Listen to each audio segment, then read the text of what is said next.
ಮುಖ್ಯವಾಗಿ ವರಮಹಾಲಕ್ಷ್ಮಿ ಹಬ್ಬಕ್ಕೆ ಮುಖ್ಯವಾಗಿ ಈ ವಸ್ತುಗಳನ್ನ ಸಿದ್ಧ ಮಾಡಿಕೊಳ್ಳಿ. ಯಾವುದೇ ಕಾರಣಕ್ಕೂ ಈ ವಸ್ತುಗಳನ್ನ ತರಲು ಮರೆಯದಿರಿ.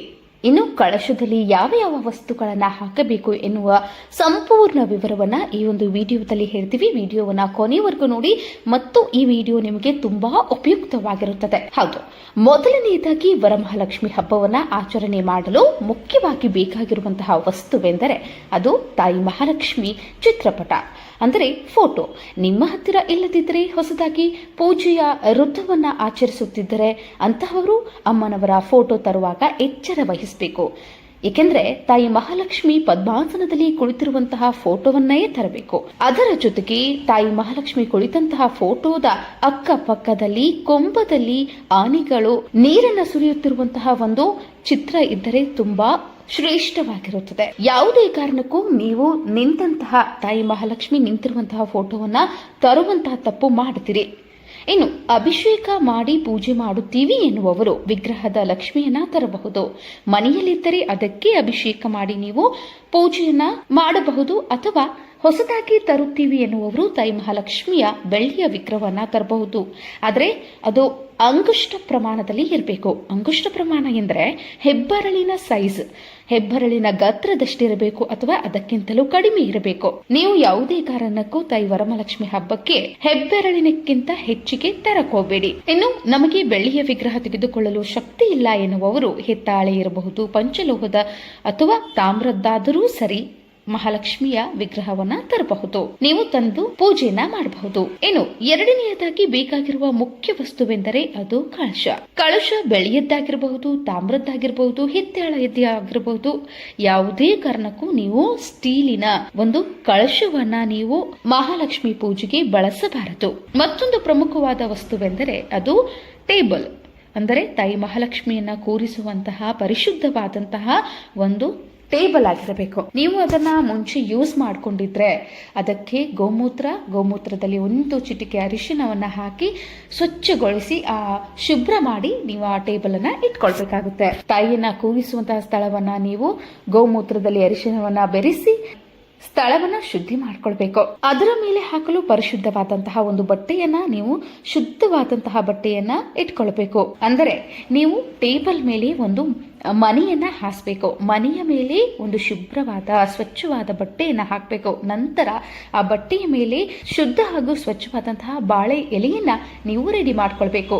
ಬಾಳೆ ಎಲೆಯ ಮೇಲೆ ನೀವು ನೆಲ್ಲನ್ನ ಇರಬೇಕು. ಯಾಕೆಂದ್ರೆ ತಾಯಿ ಮಹಾಲಕ್ಷ್ಮಿಯು ಧಾನ್ಯ ಲಕ್ಷ್ಮಿಯ ಸ್ವರೂಪಳಾಗಿರ್ತಾಳೆ.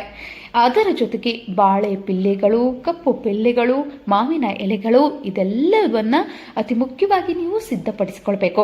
ಮಾವಿನ ಎಲೆಗಳು ತೋರಣ ಕಟ್ಟುವುದಕ್ಕೆ, ಕಳಶದಲ್ಲಿ ಇಡುವುದಕ್ಕೆ ಪ್ರಮುಖವಾಗಿ ಬೇಕಾಗ್ತವೆ. ಇನ್ನು ಮುಖ್ಯವಾಗಿ ತೆಂಗಿನಕಾಯಿಯನ್ನ ತೆಗೆದುಕೊಳ್ಳಿ. ಚೆನ್ನಾಗಿರಬೇಕು. ಕೆಟ್ಟಿರುವಂತಹ ಅಥವಾ ನೀರು ಅಲುಗಾಡದೆ ಇರುವಂತಹ ತೆಂಗಿನಕಾಯಿಯನ್ನ ಯಾವತ್ತೂ ನೀವು ತರಬೇಡಿ. ಇನ್ನು ತೆಂಗಿನಕಾಯಿಯನ್ನ ತರುವಾಗ ಒಟ್ಟಾಗಿ 5 ತೆಂಗಿನಕಾಯಿಯನ್ನ ತೆಗೆದುಕೊಂಡು ಬನ್ನಿ. ಏನಕ್ಕೆಂದ್ರೆ ಸಾಮಾನ್ಯವಾಗಿ ಕಳಸಕ್ಕೆ ಒಂದು ತೆಂಗಿನಕಾಯಿ ಬೇಕಾಗುತ್ತದೆ. ಮತ್ತೊಂದು ದೇವರ ಮುಂದೆ ಒಡೆಯಲು ಹೊರಗಡೆ ನೀವು ಕೂರಿಸಿರುವಂತಹ ವರಮಹಾಲಕ್ಷ್ಮಿ ಅಮ್ಮನವರಿಗೆ ಬೇಕಾಗುತ್ತದೆ. ಇನ್ನು 4ನೇಯದ್ದು ಸಿಹಿ ಪದಾರ್ಥಗಳನ್ನ ಮಾಡಲು ನೈವೇದ್ಯಕ್ಕೆ ಬೇಕಾಗುತ್ತದೆ. 5ನೇಯದ್ದು ಆರತಿ ಮಾಡುವಾಗ ಈ ಒಂದು ತೆಂಗಿನಕಾಯಿ ಬೇಕಾಗುತ್ತದೆ. ಹಾಗಾಗಿ 5 ತೆಂಗಿನಕಾಯಿಗಳನ್ನ ನೀವು ಸಿದ್ಧಪಡಿಸಿಕೊಳ್ಳಿ. ಇನ್ನು ಮುಖ್ಯವಾಗಿ ವರಮಹಾಲಕ್ಷ್ಮಿ ದೇವಿಗೆ ಉಡಿ ತುಂಬಲು ಹೊಸಿಗೆ ಸಾಮಗ್ರಿಗಳನ್ನ ತೆಗೆದುಕೊಳ್ಳಿ. ಅಂದ್ರೆ ಗದ್ದಿಗೆ ಅಂಗಡಿಗಳಲ್ಲಿ ನಿಮ್ಗೆ ಇದು ಸಿಗುತ್ತೆ. ಹೊಸಿಗೆ ಸಾಮಗ್ರಿಗಳಂದ್ರೆ ಅದರಲ್ಲಿ ಅಮ್ಮನವ್ರಿಗೆ ಕಾಡಿಗೆ, ಕನ್ನಡಿ, ಬಾಚಣಿಕೆ, ಬಳೆ, ಅರಿಶಿನ, ಕುಂಕುಮ ಹೀಗೆ ಮುತ್ತೈದೆಯ ವಸ್ತುಗಳನ್ನ ಅದರಲ್ಲಿ ಇಟ್ಟಿರ್ತಾರೆ. ಅದೇ ರೀತಿ ನೀವು ಸುಮಂಗಲಿಯರಿಗೆ ಅಥವಾ ಸುಹಾಸಿನಿಯರಿಗೆ, ಮುತ್ತೈದೆಯರಿಗೆ ನೀವು ಒಂದು 10 ಅಥವಾ ನಿಮ್ಮ ಕೈಲಾದಷ್ಟು ನೀವು ಎಷ್ಟು ಜನಕ್ಕೆ ಉಡಿ ತುಂಬುತ್ತೀರೋ ಅಷ್ಟು ಬ್ಲೌಸ್ ಪೀಸ್ ಅನ್ನ ತೆಗೆದುಕೊಳ್ಳಿ. ಜೊತೆಗೆ ಹಸಿರು ಬಣ್ಣದ ಬಳೆಗಳನ್ನ ಅಮ್ಮನವರಿಗೂ ಆಯ್ತು, ಈ ಸುಮಂಗಲಿಯರಿಗೆ ಉಡಿ ತುಂಬಲು ಕೂಡ ನೀವು ಒಂದೇ ತರಹದ ಹಸಿರು ಬಣ್ಣದ ಬಳೆಗಳನ್ನ ತೆಗೆದುಕೊಂಡು ಬರಬೇಕು. ಅದು ತುಂಬಾನೇ ಉತ್ತಮವಾಗಿರುತ್ತದೆ. ಯಾಕಂದ್ರೆ ಮಹಾಲಕ್ಷ್ಮಿಗೆ ಹಸಿರು ಬಣ್ಣದ ಬಳೆಗಳು ತುಂಬಾನೇ ಪ್ರಿಯವಾಗಿವೆ. ಅಲ್ಲದೆ ಹಸಿರು ಎಂಬುದು ಸಮೃದ್ಧಿಯ ಸಂಕೇತವಾಗಿರುತ್ತದೆ. ಇನ್ನು ಹೂವಿನ ಹಾರಗಳನ್ನ ಸಿದ್ಧಪಡಿಸಿಕೊಳ್ಳಿ. ಮುಖ್ಯವಾಗಿ ಕಮಲದ ಹೂವು ಇರಬೇಕು, ಮಲ್ಲಿಗೆ ಹೂವು ಇರಬೇಕು, ಕಣ್ಣೀರಿ ಹೂವು. ಈ 3 ಹೂವುಗಳು ಮಾತ್ರ ಮಹಾಲಕ್ಷ್ಮಿಗೆ ಅತಿ ಪ್ರಿಯವಾದಂತಹ ಹೂವುಗಳಾಗಿರ್ತವೆ.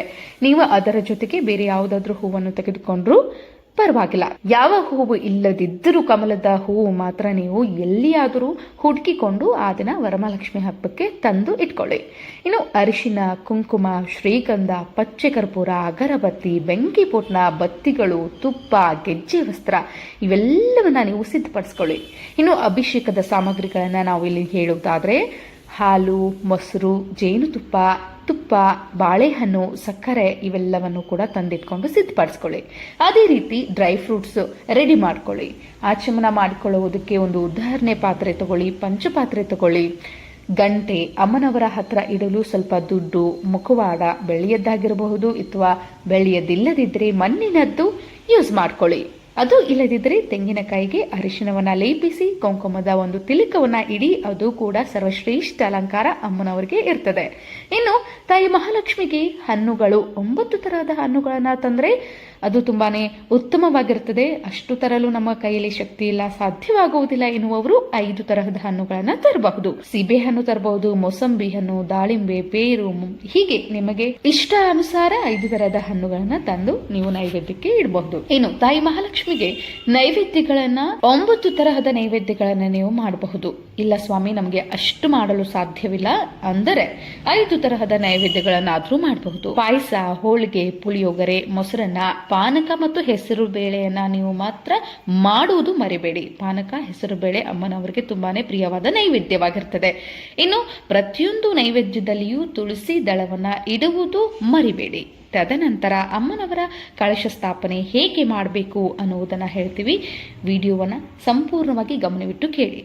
ತಾಯಿಯನ್ನ ಕೂರಿಸುವಂತಹ ಸ್ಥಳವನ್ನ ಪರಿಶುದ್ಧ ಮಾಡಿಟ್ಕೊಳ್ಳಿ. ನಂತರ ಒಂದು ಮನೆಯನ್ನ ಇಟ್ಕೊಳ್ಳಿ. ಶುದ್ಧವಾದಂತಹ ವಸ್ತ್ರವನ್ನ ಹಾಕಿ. ನಂತರ ಅದರ ಮೇಲೆ ಶುದ್ಧ ಹಾಗೂ ಸ್ವಚ್ಛವಾದಂತಹ ಬಾಳೆ ಎಲೆಯನ್ನ ಹಾಕಿ ನೆಲ್ಲು ಅಥವಾ ಅಕ್ಕಿಯನ್ನ ಅದರ ಮೇಲೆ ಹಾಕಿ. ಇನ್ನು ಆ ಅಕ್ಕಿಯ ಮೇಲೆ ಸಿದ್ಧಪಡಿಸಿಕೊಂಡಿರುವಂತಹ ಕಳಶವನ್ನ ಇಟ್ಕೊಳ್ಳಿ. ಕಳಶದಲ್ಲಿ ನೀರನ್ನ ಹಾಕಬೇಕು. ಕೆಲವೊಬ್ರು ಅಕ್ಕಿಯನ್ನ ಹಾಕ್ತಾರೆ, ಡ್ರೈ ಫ್ರೂಟ್ಸ್ ಅನ್ನ ಹಾಕ್ತಾರೆ. ಹಾಗೆ ಮಾಡಬಾರ್ದು. ಕಳಶದಲ್ಲಿ ನೀರೇ ಮಾತ್ರ ಸರ್ವಶ್ರೇಷ್ಠವಾಗಿರುತ್ತದೆ. ನೀರಿನಷ್ಟು ಶ್ರೇಷ್ಠವಾದದ್ದು ಯಾವುದೂ ಇಲ್ಲ. ಯಾಕೆಂದ್ರೆ ನಾವು ಕಳಶದಲ್ಲಿ ನೀರನ್ನ ಹಾಕಿದಾಗ ಸಾಗರನ ಪುತ್ರಿಯಾದಂತಹ ಲಕ್ಷ್ಮಿಯನ್ನ ನಾವಿಲ್ಲಿ ಆಹ್ವಾನ ಮಾಡ್ಕೊಳ್ತೀವಿ. ಸಾಕ್ಷಾತ್ ಗಂಗೆಯ ವಾಸಸ್ಥಾನ ಅಲ್ಲಿರುತ್ತದೆ. ಹಾಗಾಗಿ ನೀರಿನಲ್ಲಿ ಗೋಮೂತ್ರ ಹಾಕಿಕೊಳ್ಳಬಹುದು. ಗೋಮೂತ್ರವೆಂದು ಅಸಹ್ಯ ಪಡಬೇಡಿ, ಅದರಲ್ಲಿ ಸಾಕ್ಷಾತ್ ಲಕ್ಷ್ಮಿಯ ಸ್ವರೂಪ ಇರ್ತದೆ. ಹಾಗಾಗಿ ಸ್ವಲ್ಪ ಗೋಮೂತ್ರ, ಸ್ವಲ್ಪ ಹಾಲನ್ನ ಆ ಒಂದು ಕಳಶದಲ್ಲಿರುವ ನೀರಿಗೆ ನೀವು ಹಾಕಿಕೊಳ್ಳಬಹುದು. ನಮಗೆ ಅದನ್ನ ತರಲು ಶಕ್ತಿ ಇಲ್ಲ, ಎಲ್ಲಿ ನಾವು ಗೋಮೂತ್ರವನ್ನ ಹುಡುಕೊಂಡು ಹೋಗೋಣ ಅಂತ ಅನ್ನೋರು ಆ ನೀರಿನಲ್ಲಿ 1 ಚಿಟಿಕೆ ಅರಿಶಿನ, 1 ಚಿಟಿಕೆ ಕುಂಕುಮ, 1 ಚಿಟಿಕೆ ಅಕ್ಷತೆ, 1 ಕೆಂಪು ಹೂವು, 1 ಬಿಲ್ವಪತ್ರೆ ದಳವನ್ನ ಹಾಕಬೇಕು. ಇನ್ನು ಅತಿ ಮುಖ್ಯವಾಗಿ 3 ಏಲಕ್ಕಿ, 3 ಲವಂಗ, ಪಚ್ಚೆ ಕರ್ಪೂರ ಪುಡಿ ಮಾಡಿ ಹಾಕಬೇಕು. 3 ನಾಣ್ಯಗಳನ್ನ ಹಾಕಿಕೊಳ್ಬೇಕು. 1 ಚಿನ್ನದ ನಾಣ್ಯ, ಬೆಳ್ಳಿಯ ನಾಣ್ಯ, ರಾಗಿ ನಾಣ್ಯ. ಈ ಚಿನ್ನದ ನಾಣ್ಯ ಇಲ್ಲದಿದ್ದರೆ ನೀವು ಚಿನ್ನದ ಉಂಗುರ ಅಥವಾ ಮೂಗುನತ್ತನ್ನ ಹಾಕಬಹುದು. ಇನ್ನು ಬೆಳ್ಳಿಯ ನಾಣ್ಯ ಇಲ್ಲದಿದ್ದರೆ ಬೆಳ್ಳಿಯ ಉಂಗುರ ಅಥವಾ ಬೆಳ್ಳಿಯ ವಸ್ತುಗಳನ್ನ ಹಾಕಬಹುದು. ಇನ್ನು ತಾಮ್ರದ ನಾಣ್ಯವನ್ನ ಹಾಕಬೇಕು. ಕೆಲವರು ಕಾಮಂಚಿ ಬೇರನ್ನು ಕೂಡ ಹಾಕ್ತಾರೆ. ನಿಮಗೆ ಶಕ್ತಿ ಇದ್ದರೆ ಹಾಕಿ, ಇಲ್ಲದಿದ್ದರೆ ಪರವಾಗಿಲ್ಲ. ಇನ್ನು ಅದರ ಮೇಲೆ 5 ಮಾವಿನ ಎಲೆಯನ್ನ ಇಡಬೇಕು. ಮಾವಿನ ಎಲೆ ಇಲ್ಲದಿದ್ದರೆ 5 ವಿಳ್ಳೆದೆಲೆಯನ್ನ ಇಟ್ಕೊಳ್ಬೇಕು. ಯಾವುದೇ ಕಾರಣಕ್ಕೂ 3 ವಿಳ್ಳೆದೆಲೆಯನ್ನ ಇಡಕೂಡದು. ಇಷ್ಟೇ ವಸ್ತುಗಳು ಕಳಶದಲ್ಲಿ ನೀವು ಹಾಕಬೇಕಾಗಿರುವಂತಹದ್ದು. ನಂತರ ಅದರ ಮೇಲೆ ತೆಂಗಿನಕಾಯಿಯನ್ನ ಇಟ್ಟು ಆ ಒಂದು ತೆಂಗಿನಕಾಯಿಗೆ ಅಲಂಕರಿಸಿ. ಇಷ್ಟೇ ಕಳಶದಲ್ಲಿ ಹಾಕಬೇಕಾಗಿರುವಂತಹ ವಸ್ತುಗಳು. ಇನ್ನು ಕಳಶ ಪ್ರತಿಷ್ಠಾಪನೆಗೆ ಬೇಕಾಗಿರುವಂತಹ ವಸ್ತುಗಳು. ಕೆಲವರು ಗೋಮತಿ ಚಕ್ರ, ಕವಡೆ, ಅದು ಇದು ಏನೇನು ಹಾಕ್ತಾರೆ. ಅವೆಲ್ಲವನ್ನು ಕೂಡ ಹಾಕಬಾರ್ದು. ಶಾಸ್ತ್ರದಲ್ಲಿ ಉಲ್ಲೇಖವಾಗಿರುವ ವಸ್ತುಗಳು ಇದು ಮಾತ್ರ. ಮತ್ತೊಂದು ಮುಖ್ಯವಾಗಿ ತಯಾರು ಮಾಡುವಂತಹ ವಸ್ತು ಅದೇನೆಂದ್ರೆ ಅರಿಶಿನದ ಮಾಂಗಲ್ಯ. ಹೌದು, ಕಳಶಕ್ಕೆ ಅರಿಶಿನ ಮಾಂಗಲ್ಯವನ್ನ ಕಟ್ಟಬೇಕು. ಇನ್ನು ಪೂಜೆಯನ್ನ ಬ್ರಾಹ್ಮಿ ಮುಹೂರ್ತದಲ್ಲಿ ಮಾಡಬೇಕು. ತುಂಬಾ ಶ್ರೇಷ್ಠ. ಬ್ರಾಹ್ಮಿ ಮುಹೂರ್ತದಲ್ಲಿ ಮಾಡಿರುವಂತಹ ಪೂಜೆಗಳು ಹೆಚ್ಚು ಫಲವನ್ನ ನೀಡ್ತವೆ. ಹಾಗಾಗಿ ನಾವು ಆಗಸ್ಟ್ 21ನೇ ತಾರೀಕು ಶುಕ್ರವಾರದಂದೇ ವರಮಹಾಲಕ್ಷ್ಮಿ ಹಬ್ಬದ ಪೂಜೆಯನ್ನ ಆಚರಿಸಬೇಕು. 21ನೇ ತಾರೀಕು ಆಚರಣೆ ಮಾಡಲು ಆಗದೇ ಹೋದಲ್ಲಿ ನೀವು ಆಗಸ್ಟ್ 28ನೇ ತಾರೀಕು ಕೂಡ ವರಮಹಾಲಕ್ಷ್ಮಿ ಹಬ್ಬದ ಪೂಜೆಯನ್ನು ಕೂಡ ನೀವು ನೆರವೇರಿಸಬಹುದು. ಇನ್ನು ವರಮಹಾಲಕ್ಷ್ಮಿ ಹಬ್ಬವನ್ನು ಆಚರಿಸುವ ಸಮಯ ಅಂದರೆ ಲಕ್ಷ್ಮಿಯನ್ನ ಕೂರಿಸುವ ಸಮಯ ಕೂಡ ತುಂಬಾನೇ ಪ್ರಾಮುಖ್ಯತೆಯನ್ನ ಪಡೆದಿರುತ್ತದೆ. ತೀರ ಲಗ್ನದಲ್ಲಿ ರಾಜಯೋಗದ ಸಮಯದಲ್ಲಿ ಲಕ್ಷ್ಮಿಯನ್ನ ಕೂಡಿಸಿದ್ದೆಯಾದಲ್ಲಿ ಪೂಜೆಯ ಸಂಪೂರ್ಣ ಫಲ ಸಿಗುತ್ತದೆ. ಅಲ್ಲದೆ ಸ್ಥಿರ ಲಗ್ನದಲ್ಲಿ ವರಮಹಾಲಕ್ಷ್ಮಿಯ ಪೂಜೆ ಹಾಗೂ ಲಕ್ಷ್ಮಿಯನ್ನ ಕೂಡಿಸಿದ್ದೇ ಆದಲ್ಲಿ ಹಣಕಾಸಿನ ಅಭಾವ ಎಂದಿಗೂ ಬರುವುದಿಲ್ಲ ಮತ್ತು ಲಕ್ಷ್ಮಿ ನಿಮ್ಮ ಮನೆಯಲ್ಲಿ ಸ್ಥಿರವಾಗಿ ನೆಲೆಸುವಳು. ಹಾಗಾದ್ರೆ ಆ ಸ್ಥಿರ ಲಗ್ನದ ಸಮಯ ಯಾವುದೆಂದರೆ ಬೆಳಗಿನ ಜಾವ 6:30 7:50 ನಮಗಿಲ್ಲಿ ಸಿಂಹ ಲಗ್ನ ಪ್ರಾಪ್ತಿಯಾಗುತ್ತಿರುವುದರಿಂದ ಆ ಸಮಯದಲ್ಲಿ ನೀವು ವರಮಹಾಲಕ್ಷ್ಮಿಯನ್ನ ಕೂಡಿಸಿದ್ದೇ ಆದಲ್ಲಿ ಹೆಚ್ಚಿನ ಫಲವನ್ನ ಪಡೆಯುತ್ತೀರಿ. ಇನ್ನು ಆ ದಿನ ತಾಯಿ ಮಹಾಲಕ್ಷ್ಮಿಗೆ ಯಾವ ಬಣ್ಣದ ಸೀರೆಯನ್ನ ಉಡಿಸಬೇಕು ಎನ್ನುವುದನ್ನು ನಾವಿಲ್ಲಿ ನೋಡುವುದಾದ್ರೆ ಈ ವರ್ಷ ನಮಗೆ ಹಸಿರು ಬಣ್ಣದ ಸೀರೆಯನ್ನ ಉಡಿಸುವುದು ತುಂಬಾನೇ ಪ್ರಾಮುಖ್ಯತೆಯನ್ನ ಪಡೆದುಕೊಳ್ಳುತ್ತದೆ. ಅದರ ಜೊತೆಗೆ ಕನಕದರ ಸ್ತೋತ್ರವನ್ನು ಮತ್ತು ಸ್ತ್ರೀ ಸ್ತೋಕ್ತಂ ಪಠನೆ ಮಾಡುವುದರಿಂದ ನೀವು ಸಂಪೂರ್ಣ ಫಲವನ್ನ ಪಡೆಯುತ್ತೀರಿ. ತಾಯಿ ಲಕ್ಷ್ಮಿಯ ಕೃಪಕಟಾಕ್ಷ ನಿಮಗಾಗುವುದು. ಬ್ರಾಹ್ಮಿ ಮುಹೂರ್ತದಲ್ಲಿ ಬ್ರಾಹ್ಮಿ ಸಮಯದಲ್ಲಿ ಮಾಡಿರುವಂತಹ ಪೂಜೆಗಳು ಹೆಚ್ಚು ಫಲವನ್ನ ನೀಡುತ್ತವೆ. ಇಲ್ಲ ಸ್ವಾಮಿ, ಇನ್ನು ಆ ಸಮಯದಲ್ಲಿ ನಮಗೆ ನೈವೇದ್ಯವನ್ನ ಮಾಡಲು ಆಗುವುದಿಲ್ಲ ಎನ್ನುವವರು ಯಾವುದೇ ಕಾರಣಕ್ಕೂ 9 ಗಂಟೆಯ ನಂತರ ಪೂಜೆಯನ್ನ ಮಾಡಬೇಡಿ. ವರಮಹಾಲಕ್ಷ್ಮಿ ಹಬ್ಬದ ಪೂಜೆಯಷ್ಟೇ ಅಲ್ಲ, ಯಾವುದೇ ಪೂಜೆ ಸಾಮಾನ್ಯ ದಿನ ನಾವು ಪೂಜೆ ಮಾಡುವಂತಹ ಸಮಯ ಕೂಡ 9 ಗಂಟೆಯ ನಂತರ ದಾಟಕೂಡದು. 8 ಗಂಟೆಯ ಒಳಗಡೆಯೇ ನಮ್ಮ ಪೂಜೆಯ ಸಮಯ ಇರಬೇಕು. ಹಾಗಾದ್ರೆ ಬೆಳಿಗ್ಗೆ ಪೂಜೆಯನ್ನ ಮಾಡಲು ಆಗದಿದ್ದವರು ಸಾಯಂಕಾಲದವರೆಗೂ ಉಪವಾಸವಿರಬೇಕು. ಹಾಲು ಹಣ್ಣು ಸ್ವೀಕರಿಸಿ ಸಂಜೆ 5:30 8 ಗಂಟೆಯವರೆಗೆ ಯಾವ ಒಂದು ಶುಭ ಮುಹೂರ್ತ ಇದೆಯೋ ಆ ಸಮಯದಲ್ಲಿ ನೀವು ವರಮಹಾಲಕ್ಷ್ಮಿ ಹಬ್ಬವನ್ನ ಪೂಜೆ ಮಾಡಿಕೊಳ್ಳಬಹುದು. ಆದ್ರೆ ಯಾವುದೇ ಕಾರಣಕ್ಕೂ ತಾಯಿ ವರಮಹಾಲಕ್ಷ್ಮಿ ಹಬ್ಬದ ಪೂಜೆಯನ್ನ ಬೆಳಗ್ಗೆ 9 ಗಂಟೆಯ ನಂತರ ಮಾಡಬೇಡಿ. ಸೊ ನಾವು ಹೇಳಿರುವಂತಹ ಈ ಎಲ್ಲಾ ಮಾಹಿತಿ ನಿಮಗೆ ತುಂಬಾ ಉಪಯುಕ್ತವಾಗಿದೆ ಅಂದ್ಕೊಳ್ತೀವಿ. ಇದೇ ರೀತಿಯ ವರಮಹಾಲಕ್ಷ್ಮಿ ಹಬ್ಬಕ್ಕೆ ಬೇಕಾಗಿರುವಂತಹ ಹೆಚ್ಚು ಉಪಯುಕ್ತ ಮಾಹಿತಿಗಳನ್ನ ನಾವು ನಿಮಗೆ ಹೇಳ್ತಾ ಹೋಗ್ತೀವಿ. ವಿಡಿಯೋವನ್ನ ನೋಡ್ತಾ ಇರಿ. ಅದೇ ರೀತಿ ಇನ್ನಿಷ್ಟು ಹೆಚ್ಚಿನ ವಿಡಿಯೋಗಳಿಗಾಗಿ ನಮ್ಮ ಚಾನೆಲ್ ಅನ್ನ ಲೈಕ್ ಮಾಡಿ, ಶೇರ್ ಮಾಡಿ, ಸಬ್ಸ್ಕ್ರೈಬ್ ಮಾಡೋದನ್ನ ಮರಿಬೇಡಿ.